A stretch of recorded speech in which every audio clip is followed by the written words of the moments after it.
नमस्कार दोस्तों, मैं रामपाल वर्मा स्वागत करता हूं आपके अपने YouTube channel IGCSM computer class पर। दोस्तों, आज के इस सेशन में अपन देखेंगे ईमेल क्या है और ईमेल से संबंधित सारे प्रश्न जो कंपटीशन में आते हैं, जो आपके कंप्यूटर टीचर में आएंगे, जो आपकी सूचना सहायक में आएंगे, जो आपके RSCIT CCC में आएंगे, सारे चीज़ करेंगे और बिल्कुल डीपली करेंगे। तो दोस्तों जुड़े रहिए हमारे साथ और इसी तरीके के सारे टेक्निकली वीडियो प्राप्त करने के लिए आप इस चैनल को सब्सक्राइब कर लेवें और बेल आइकन को दबा दीजिए। अगर वीडियो अच्छा लगे तो शेयर व लाइक करना मत भूलना। दोस्तों आगे चलते हैं अपन टॉपिक के लिए। नया टॉपिक है बिल्कुल और पूरा डेप्थ लेवल से स्टार्ट से एंड तक पूरा करवाएंगे। तो कॉपी और पेन लेकर के तैयार रहें। स्टार्ट करते हैं ईमेल के लिए। दोस्तों ईमेल बहुत कन्फ्यूजन रहता है ईमेल और जीमेल के अंदर कि ईमेल क्या है, जीमेल क्या है। लोग कई ईमेल को जीमेल बना करके बैठते हैं। अपन उसको अच्छे तरीके से सोचेंगे, अच्छे तरीके से विचार करेंगे और तथ्य तक पहुंचेंगे। दोस्तों ईमेल एक इलेक्ट्रॉनिक मेल है, इलेक्ट्रॉनिक मैसेज होता है। डेफिनेशन अगर देखें तो इलेक्ट्रॉनिक मेल या इलेक्ट्रॉनिक मैसेज जो एक इंटरनेट यूजर से दूसरे इंटरनेट यूजर को भेजने के काम आता है। यानी एक इंटरनेट यूजर होता है जो दूसरे इंटरनेट यूजर को भेजता है। कौन? एक मैसेज भेजा जाता है जो क्या कहलाता है? ईमेल कहलाता है। ईमेल का पूरा नाम होता है इलेक्ट्रॉनिक मेल। इलेक्ट्रॉनिक्स मेल एक मैसेज जो एक इंटरनेट यूजर से दूसरे इंटरनेट यूजर को भेजा जाता है, क्या कहलाता है भाई? इलेक्ट्रॉनिक मेल कहलाता है। दोस्तों ईमेल को सबसे पहले, ईमेल के जनक किसे कहते हैं? ईमेल के जनक, ईमेल को सबसे पहले 1971 में रे टॉमलिसन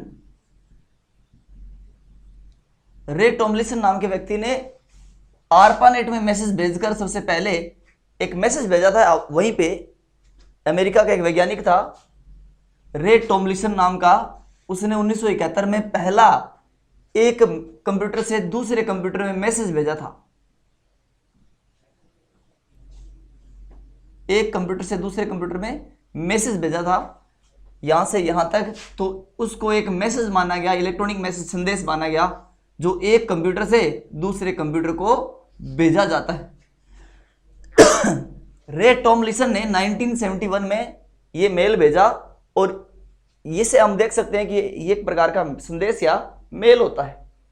समझ में आई बात? लेकिन दोस्तों ईमेल का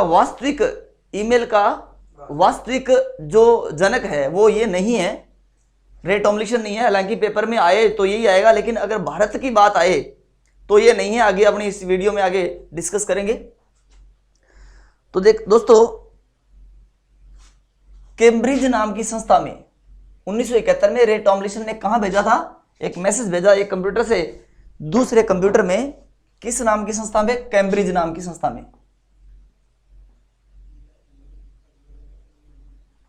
कैम्ब्रिज नाम की संस्था में, कैम्ब्रिज संस्था के अंदर उन्होंने पहला मैसेज भेजा और उसे ईमेल का नाम दिया। इलेक्ट्रॉनिक मैसेज भेजा, एक इंटरनेट यूजर से दूसरे इंटरनेट यूजर से भेजा जाता है। लेकिन दोस्तों इस ईमेल को अगर भारत में बात करें, वास्तव में बात करें तो 1978 में, 1978 में, नोट कर लेना, एक छोटा कंप्यूटर प्रोग्राम बनाया। छोटा कंप्यूटर प्रोग्राम बनाया। किसने बनाया? भारतवंशी थे शिवा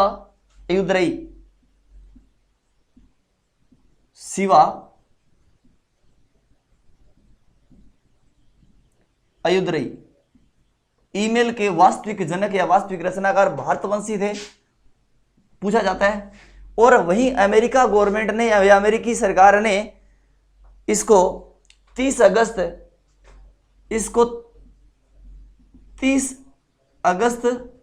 1983 में इसको आधिकारिक परमिशन दे दी थी। दोस्तों ईमेल को 30 अगस्त 1983 में क्या दे दी थी? आधिकारिक परमिशन दे दी थी। अब थोड़ा सा ईमेल के बारे में देख लेते हैं क्या होता है। ईमेल का पूरा नाम इलेक्ट्रॉनिक मेल या इलेक्ट्रॉनिक मैसेज होता है जो एक इंटरनेट यूजर से दूसरे इंटरनेट यूजर को भेजा जाता है। सबसे पहले कैम्ब्रिज नाम की संस्था थी अमेरिका के अंदर, वहां भेजा गया रे टॉमलिंसन नाम के व्यक्ति ने 1971 में। और इसीलिए ईमेल का जनक किसे कहते हैं? रे टॉमलिंसन को कहते हैं, टॉमलिंसन को कहते हैं। दोस्तों उसके बाद 1978 में एक छोटा कंप्यूटर प्रोग्राम बनाया, किसने? भारतवंशी थे शिवा अयुध्रई 1978 में बनाया, जिसको 30 अगस्त 1983 में अमेरिकन गवर्नमेंट ने आधिकारिक परमिशन दे दी और उसको बुलाया कि इंटरनेट का आप वास्तविक रचनाकार हैं, इंटरनेट के वास्तविक जनक हैं। दोस्तों समझ में आया? ये था थोड़ा सा इंटरनेट का हमारा परिचय। आप लिख सकते हैं ईमेल क्या है? एक मैसेज है, ध्यान रखना, एक मैसेज है जो एक इंटरनेट यूजर से दूसरे इंटरनेट यूजर को भेजा जाता है। समझ में आई बात आपके? ठीक है, ये परिचय है, नोट कर लीजिए। आगे अपन चलते हैं।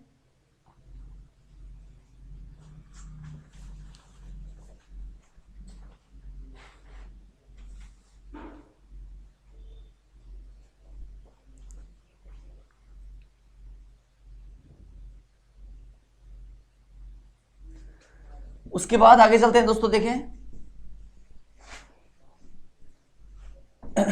ईमेल और मैसेज की तरफ, देखिए क्या होता है दोस्तों। आप अगर किसी व्यक्ति को मेल भेजना चाहते हो, ईमेल भेजना चाहते हो, तो आपके पास एक ईमेल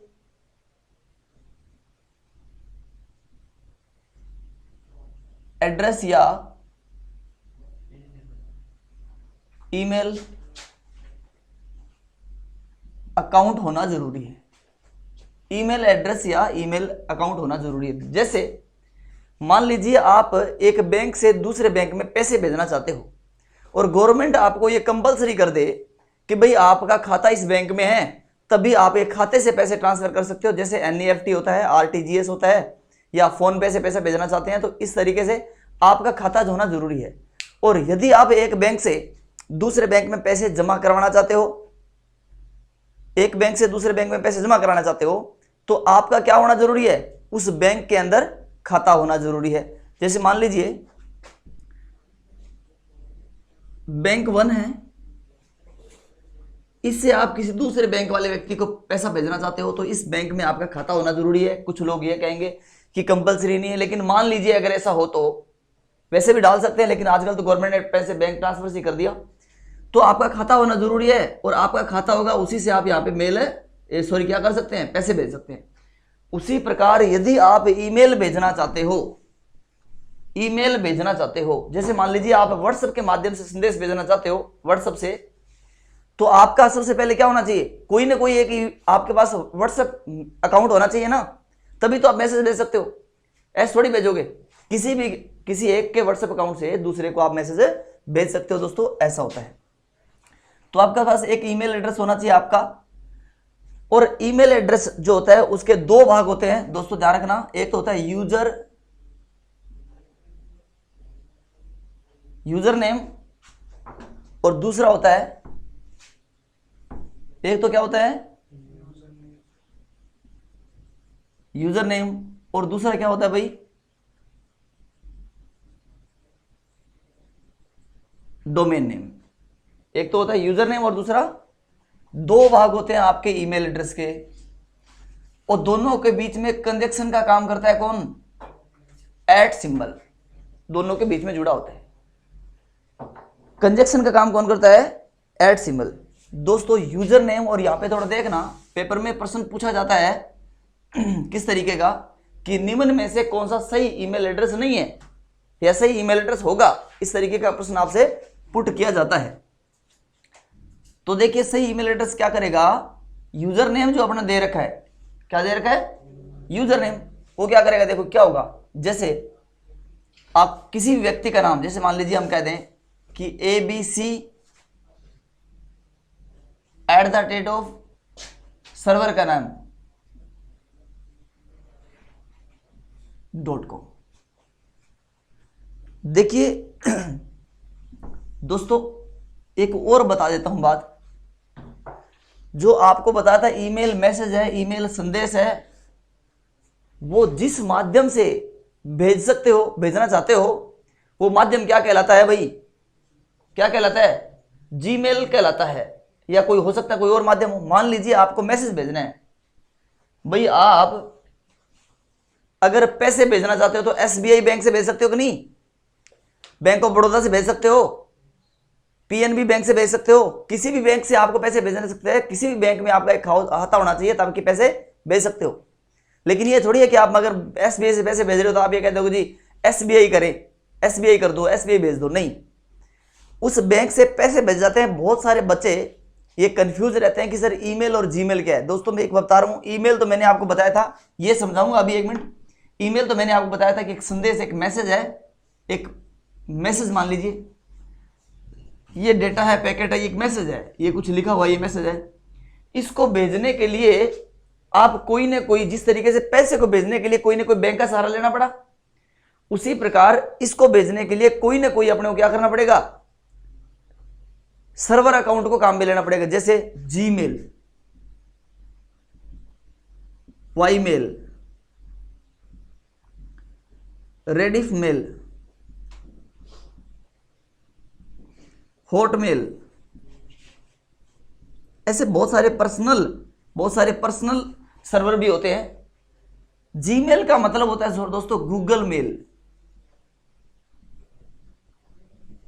वाईमेल का मतलब होता है याहू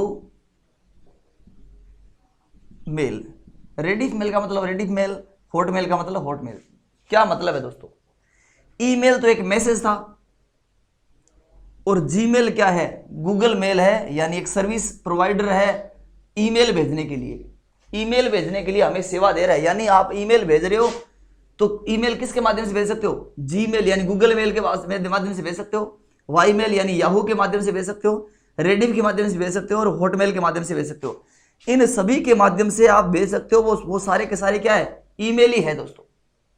यानी गूगल के माध्यम से अगर संदेश भेजते हो तब भी ईमेल है, याहू के माध्यम से संदेश भेजते हो तब भी ईमेल है, रेडिफ के माध्यम से संदेश भेजते हो तब भी ईमेल है, और हॉटमेल के माध्यम से संदेश भेजते हो तब भी ईमेल है। अब दोस्तों एक बात बता दो कि आपको ये बोल दे कि एनईएफटी करना है, पैसे ट्रांसफर करना है, आपको एनईएफटी करनी है, पीएनबी बैंक से कर दें तब भी एनईएफटी है, एसबीआई बैंक से कर दे तब भी एनईएफटी है, और आपके बैंक ऑफ बड़ौदा से कर दे तब भी एनईएफटी है। या ऐसा है क्या कि एसबीआई बैंक से अगर कर दे तो एनईएफटी है तभी है, नहीं। उसी प्रकार आप इनमें से किसी से भी मैसेज भेजें वो ईमेल कहलाएगा। ईमेल एक संदेश है जिसको भेजते हैं यहां से यहां तक, और वो इनमें से किसी भी एक सर्वर से भेज सकते हैं दोस्तों। ये डोमेन या सर्वर कहलाते हैं, ये डोमेन या सर्वर कहलाते हैं। आगे अपन देखते हैं इसके बारे में, आगे टॉपिक चल रहा था। तो देखिए जीमेल और ईमेल का कंसेप्ट क्लियर हुआ होगा। क्या होता है जीमेल और ईमेल? ईमेल तो संदेश है, और वो संदेश हम किसी के माध्यम से भेज सकते हैं, चाहे तो गूगल के माध्यम से भेजो, चाहे तो याहू के माध्यम से भेजो, चाहे तो हॉटमेल या रेडिफ के माध्यम से भेजो, किसी के माध्यम से आप भेज सकते हो, वो ईमेल कहलाएगा। आप बताओ जरूरी है क्या भी ईमेल को जीमेल के माध्यम से भेजे? किसके माध्यम से भेज सकते हैं? ईमेल को जीमेल यानी गूगल मेल के माध्यम से भेजे। गूगल के द्वारा मेल भेजना जीमेल कहलाता है, गूगल के द्वारा मेल भेजना जीमेल कहलाता है। और रेडिफ के द्वारा याहू के द्वारा मेल भेजना वाईमेल कहलाता है, रेडिफ के द्वारा मेल भेजना रेडिफ मेल कहलाता है। यानी जीमेल की परिभाषा क्या है? गूगल अकाउंट के माध्यम से, यदि आपके पास गूगल अकाउंट है और गूगल अकाउंट के माध्यम से आप क्या भेजना चाहते हैं, मैसेज भेजना चाहते हैं, तो वो क्या कहलाएगा? जीमेल के माध्यम से मैसेज भेजा। ईमेल तो मैसेज है, फोटो में बताया था। ईमेल और जीमेल में क्या अंतर है? ईमेल मैसेज है, जीमेल तो गूगल एक आधार है, उसे कोई भी मैसेज भेज सकते हो, मैसेज भेजने का जरिया है। यूजर नेम और डोमेन नेम, मैं आपको यहां पे एक ईमेल अकाउंट लिख रहा हूं, जैसे NITWORLD2015@gmail.com,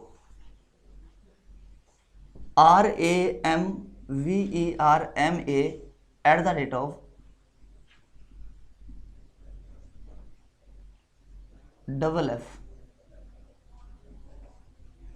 rediffmail.com, ABS_RAJ@yahoo.com।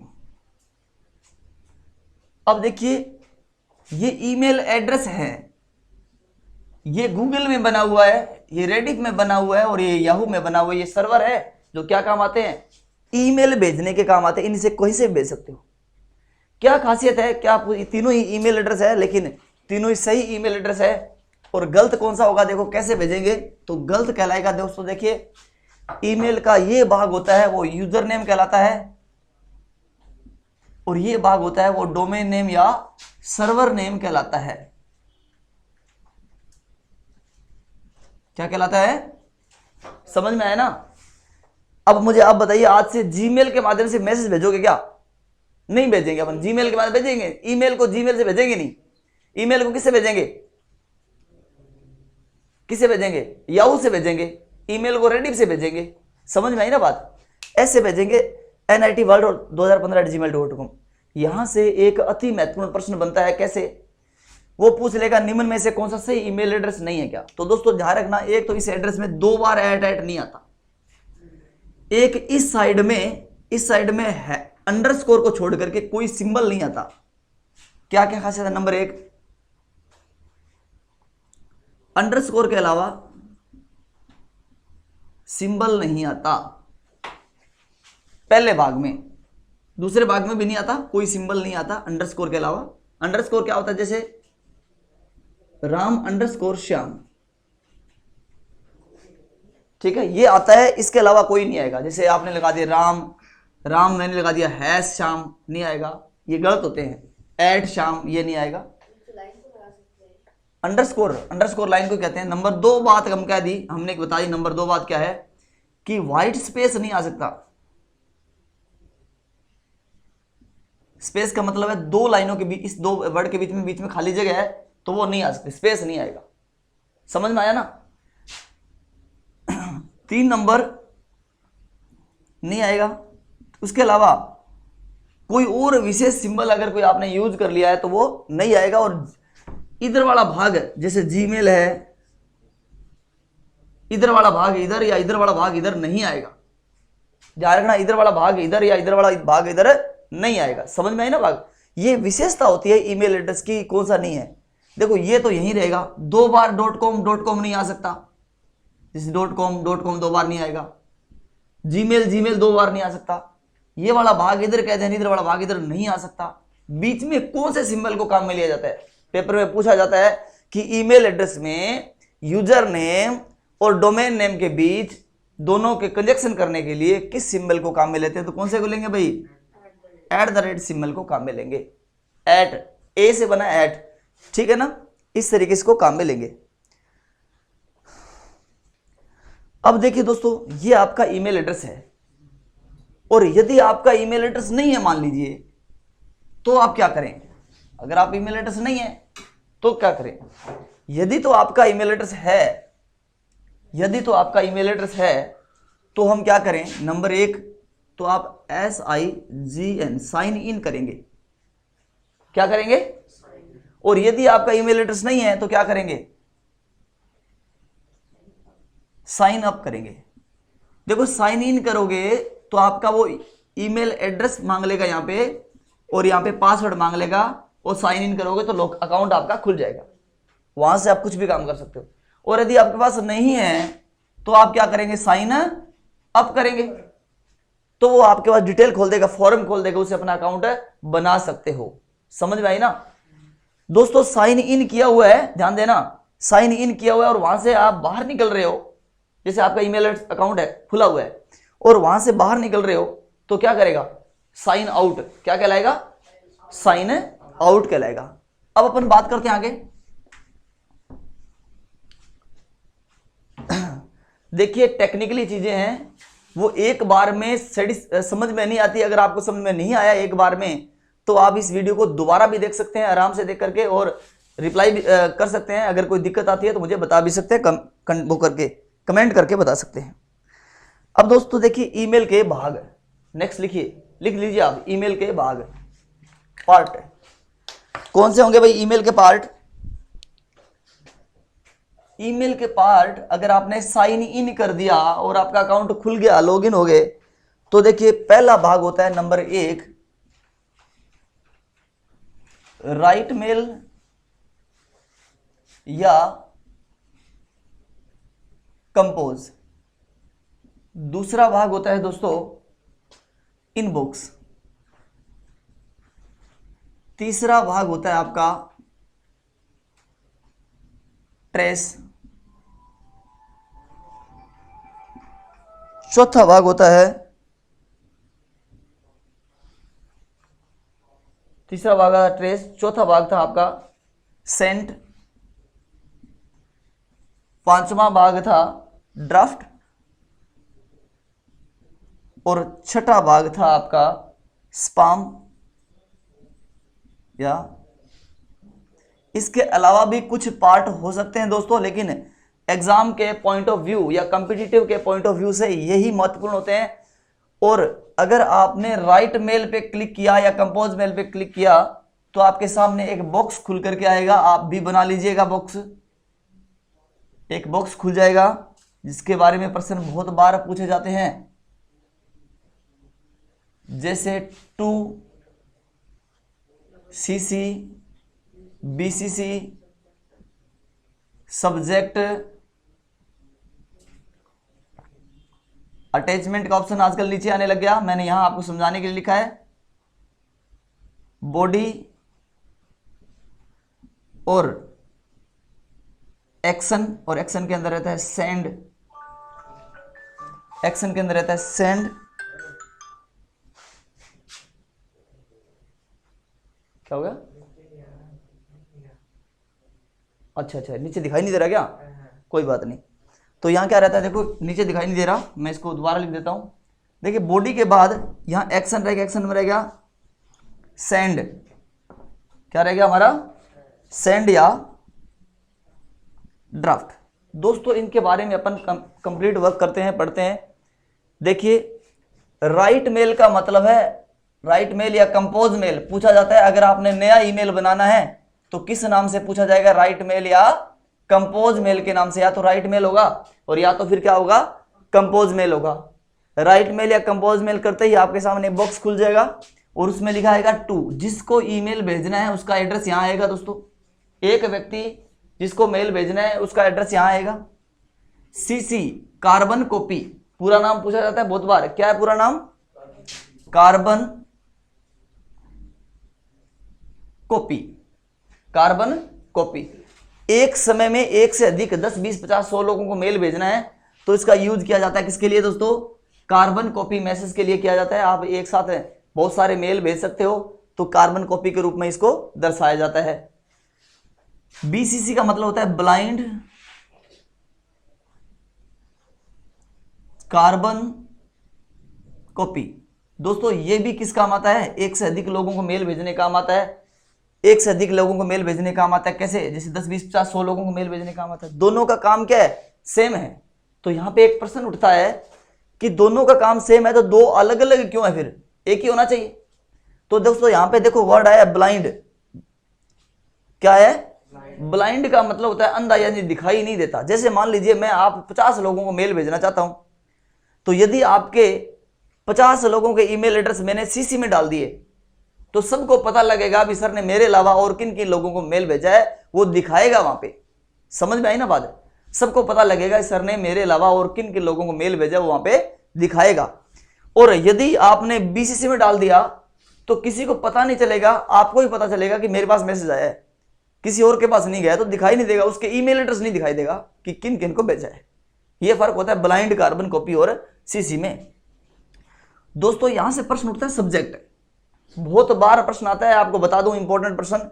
सब्जेक्ट का मतलब होता है कि मेल से संबंधित आपको सूचना का पता लगाना। ईमेल से संबंधित यानी किससे संबंधित आपका मेल है, जिससे आप लेटर में विषय लिखते हैं, सेम वही ईमेल में सब्जेक्ट का मतलब होता है। अगर आप एक प्रश्न आता है कि यदि आपने मेल भेजा और मेल भेजते समय सब्जेक्ट नहीं लिखा तो सोर्स रिसीवर जो आपका है, प्राप्तकर्ता जो आपका है, उसको मेल किस नाम से प्राप्त होगा? किस नाम से? अगर आपने मेल नहीं भेजा तो उसको मेल किस नाम से प्राप्त होगा भाई? तो यहां पे प्रश्न आता है नो सब्जेक्ट के नाम से। किसके नाम से? नो सब्जेक्ट के नाम से मैसेज आएगा। यहां एक प्रश्न और आता है एक प्रश्न और आता है कि यदि आपने नो सब्जेक्ट के नाम से मेल भेज दिया और आपके पास नो सब्जेक्ट के नाम से मेल आया है तो आपको क्या करना चाहिए? पहला ऑप्शन, पक्का प्रश्न आता है पेपर में, पक्का ही। पहला ऑप्शन, आपके पास मेल आया और जिसका कोई क्या नहीं है, नेम नहीं है, यानी सब्जेक्ट नहीं है उसका, तो उसको क्या करना चाहिए? प्रश्न आता है, देखना चाहिए, खोलना चाहिए और उसको ओपन करना चाहिए और उसको क्या करके ओपन करके अगर अपना नहीं है तो डिलीट कर देना चाहिए। पहला ऑप्शन ये आएगा। दूसरा ऑप्शन क्या आएगा कि आपको सीधा डिलीट कर देना चाहिए। तीसरा आएगा कोई एक्शन नहीं लेना चाहिए। चौथा आएगा इनमें से कोई नहीं है, ऑल ऑफ अबव, इस तरीके के कई ऑप्शन डाल देगा। तो दोस्तों वैसे तो आप खोल करके देखते हो सकता है किसी इंपॉर्टेंट का आया हो तो आप किसी कोई भूल भी गया हो देख सकते हो, लेकिन आरपीएससी बोर्ड और आरएसएसबी बोर्ड जो है इसको ये मानती है कि आप बिना खोले उस मैसेज को डिलीट कर देंगे। क्यों? क्योंकि ये वायरस वाले मेल होते हैं और इस तरीके के मेल ईमेल के जरिए आपकी कंप्यूटर की सूचना ले लेते हैं। क्या लेते हैं? ईमेल के माध्यम से आपकी सारी इंफॉर्मेशन वो ले लेते हैं और इसे कहते हैं फिशिंग अटैक। ध्यान रखना, बहुत इंपॉर्टेंट प्रश्न है। क्या कहते हैं? क्या कहते हैं? ईमेल के माध्यम से आपसे सूचना ले जाना या ईमेल अटैक एक प्रकार का क्या कहलाता है? फिशिंग अटैक कहलाता है। दोस्तों सब्जेक्ट के नाम से दो ही प्रश्न थे, एक तो था कि किस नाम से जाएगा अगर आपने सब्जेक्ट नहीं भेजा तो, नो सब्जेक्ट के नाम से, और यदि आपने भेज दिया या आपके पास आया है मेल तो किस नाम से जाएगा? सब्जेक्ट के नाम से जाएगा। दोस्तों अटैचमेंट बहुत इंपॉर्टेंट प्रश्न बनेंगे दो अटैचमेंट में। ईमेल के साथ भेजे जाने वाली सामग्री या टेक्स्ट या डेटा क्या कहलाता है? प्रश्न सीधा सीधा आता है कि ईमेल के साथ भेजे जाने वाली टेक्स्ट, सामग्री या डेटा क्या कहलाता है? अटैचमेंट कहलाता है। क्या कहलाता है? दूसरा प्रश्न यह बनता है कि अटैचमेंट के साथ या ईमेल के साथ कौन कौन सी फाइल भेज सकते हैं? Audio, video, text, image, all of above, सभी कुछ भेज सकते हैं। तीसरा प्रश्न बनता है दोस्तों कितनी भेज सकते हैं? मैक्सिमम कितना साइज की फाइल भेज सकते हैं? तो इंपॉर्टेंट प्रश्न है, नोट कर लेना। अटैचमेंट के साथ जीमेल में मोस्टली 25 MB की फाइल भेज सकते हैं। कितने MB की फाइल भेज सकते हैं? 25 MB की फाइल भेज सकते हैं दोस्तों। कितने की? 25 MB की फाइल मैक्सिमम भेज सकते हैं। समझ में आया? ये प्रश्न थे इसके। उसके बाद आते हैं बॉडी। ईमेल का मुख्य इंपॉर्टेंट पार्ट, कुछ कहेंगे एड्रेस होता है, नहीं, बॉडी जो होता है ईमेल का इंपॉर्टेंट पार्ट होता है। पूछा जाता है पेपर में कि ईमेल का इंपॉर्टेंट पार्ट कौन सा होता है? बॉडी है, क्योंकि बोर्ड, जितने भी बोर्ड हैं या जितने भी यूनिवर्सिटीज हैं उन्होंने ये माना है। सेंड, वर्तमान मेल को भेजना, वर्तमान मेल को भेजना क्या कहलाता है? सेंड कहलाता है। और यदि आपने मेल भेज दिया है, तैयार कर लिया है और भेजना नहीं है, फिर कभी आगे के लिए छोड़ना है तो वो क्या कहलाएगा दोस्तों? ड्राफ्ट कहलाएगा। क्या कहलाएगा भाई? ड्राफ्ट कहलाएगा। समझ में आई बात? ये था। अगर राइट मेल या कंपोज मेल के रूप में अगर आप कर दोगे तो इसका ये रहेगा। तो बिठा रहा हूं मैं, आगे चलते हैं। फिशिंग अटैक के बारे में मैंने बता दिया, थोड़ा सा ये और है, बस होने वाला है। तो दोस्तों देखो, ईमेल का पहला भाग होता है राइट मेल या कंपोज मेल। प्रश्न आता है यदि आप एक नया ईमेल बनाना चाहते हो तो कौन से ऑप्शन पे क्लिक करोगे? या तो वहां पे ऑप्शन में राइट आएगा या आएगा कंपोज, दोनों में से एक ही ऑप्शन आएगा। तो राइट मेल या कंपोज कर सकते हो। समझ में आई बात? दूसरा क्या है? इनबॉक्स। देखो यहां पे एक प्रश्न आता है कि प्राप्त किए गए मेल, अपने अकाउंट में प्राप्त किए गए मेल कहां दिखाते हैं? इनबॉक्स में। वैसे ही आपने मैसेज किस में दिखाते हैं? इनबॉक्स में। लेकिन यहां पे प्रश्न आता है रिसीव बॉक्स, रिसीव बॉक्स या रिसीव मेल नहीं कहलाएंगे दोस्तों, वो नहीं होगा ऑप्शन, सिर्फ इनबॉक्स ही होगा। ध्यान रखना, इनबॉक्स के अलावा कुछ नहीं होगा, इनबॉक्स ही होगा। ट्रेस, लिख दे में ट्रेस क्या है? डिलीट किए गए मेल। अगर आपने मैसेज को डिलीट कर दिया है बिना पढ़े या कैसे ही, तो क्या कर दिया? कहां चला जाएगा भाई दोस्तों? ट्रेस में चला जाएगा। कहां चला जाएगा? ट्रेस एक ऑप्शन होता है, फोल्डर होता है जिसके अंदर डिलीट किए गए फोल्डर की लिस्ट रखता है ये। हाँ, रिसाइकल बिन। उसके बाद रहेगा सेंट।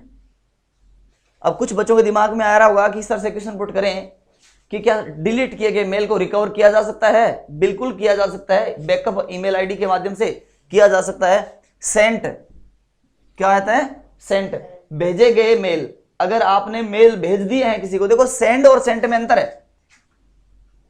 सेंड का मतलब तो होता है वर्तमान मेल को भेजना, लेकिन यदि मेल बिक गया, चला गया, तो क्या कहलाता है?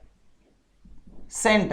क्या कहलाता है दोस्तों? सेंड और सेंट से पहले बीच में आता है, अगर आपने सेंड पे क्लिक कर दिया और मैसेज भेजा पहुंचा नहीं, तो दोनों के बीच में एक और आता है आउटबॉक्स। क्या आता है? जब तक नहीं भेजा, आपने सेंड कर दिया लेकिन जब तक पहुंचा नहीं या गया नहीं, तो क्या किस में रहेगा? आउटबॉक्स में रहेगा। और जैसे पहुंच गया तो क्या कहलाएगा? सेंट में कहलाएगा, ध्यान रखना।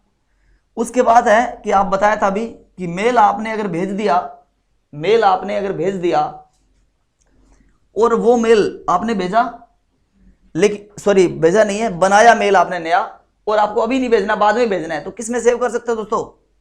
ड्राफ्ट में भेज सकते हैं। किस में सेव कर सकते हैं? ड्राफ्ट में सेव कर लेंगे। एक अति महत्वपूर्ण प्रश्न ईमेल का लास्ट एंड फाइनल प्रश्न है, कौन सा? अनचाहे मेल या एडवर्टाइजमेंट वाले मेल, अनचाहे मेल या एडवर्टाइजमेंट वाले मेल जो अपने वो क्या नहीं करते, जो हमारे काम के नहीं है, जो हम यूज ही नहीं करते, वो क्या कहलाते हैं भाई? अनचाहे मेल। स्पैम या जंक मेल कहलाते हैं। प्रश्न बहुत इंपॉर्टेंट है, आता ही है पेपर में, पक्का ही है, प्रश्न पक्का आएगा पेपर में। क्या किसी भी कंपटीशन के अंदर आएगा, सूचना सहायक हो, पटवारी हो, कांस्टेबल हो, या आपका कंप्यूटर टीचर हो, उसके अंदर आएगा ही। क्या है? स्पैम या जंक मेल। स्पैम या जंक मेल, समझ में आई ना बात? अनचाहे मेल या एडवर्टाइजमेंट वाले, एड वाले मेल, या बिना मतलब से अपने हमें पता ही नहीं किसका मेल आ गया, वो क्या कहलाते हैं? स्पैम या जंक मेल कहलाते हैं दोस्तों। क्या कहलाते हैं? स्पैम या जंक मेल कहलाते हैं। ये था आज के ईमेल का पोर्शन, और आशा करता हूं पूरा समझ में आया होगा दोस्तों। कुछ टेक्निकल चीजें हैं, यूट्यूब पे स्पीडली करवाया होता है, इसलिए दोबारा चेक करके देख सकते हैं ताकि कवर हो सके। तब तक के लिए धन्यवाद, आदाब, सत श्री अकाल।